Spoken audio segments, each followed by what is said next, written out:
ఏంటండి ఇక్కడే తీసుకొచ్చారు? మా అమ్మ నువ్వు వృద్ధాశ్రమంలో జాయిన్ చేయాలని రోజు గొడవ చేస్తున్నావు కదా, అది మాట్లాడదామని తీసుకొచ్చాను ఇక్కడ. అవునా?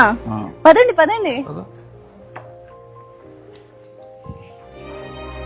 చెప్పండి సార్, ఏం కావాలి? మా అమ్మగారిని మీ ఆశ్రమంలో జాయిన్ చేద్దాం అనుకుంటున్నామండి. ఎంత ఖర్చు అవుతుంది? నెలకు 10,000 కట్టాల్సి ఉంటుంది సార్. వాళ్ళకంటూ సపరేట్ రూము, బాత్రూమ్ ఉంటది. వారానికి 2 సార్లు నాన్ వెజ్ ఉంటది. నెలకోసారి ఎక్కడికైనా ట్రిప్ తీసుకెళ్తాం. ఏమంటావు? 2,000 ఎక్కువైనా పర్లేదు, జాయిన్ చేసేయండి. మీ అమ్మ ముందు ఇంట్లో నుంచి వెళ్ళిపోవాలి. అలాగే. మీ ప్యాకేజ్ అది బాగా నచ్చిందండి. మా అమ్మని ఇక్కడే జాయిన్ చేస్తాను, కానీ నాదొక చిన్న కండిషన్. చెప్పండి సార్, ఏంటది? ఇక్కడ మీ వసతులు అవి బాగున్నాయా లేదా చూడడానికి మా ఆవిడ ఇక్కడ ఒక 1 మంత్ ఉంటుంది. మీకు ఓకేనా? అలాగే సార్. ఓకే పదే. ఏమండి, అది కాదు. ఏమండి ఏమండి ఏమండి నన్ను వృద్ధాశ్రమంలో ఉండమంటారేంటి? నేను టెస్ట్ చేయకపోతే మీ అమ్మ ఉండలేదా?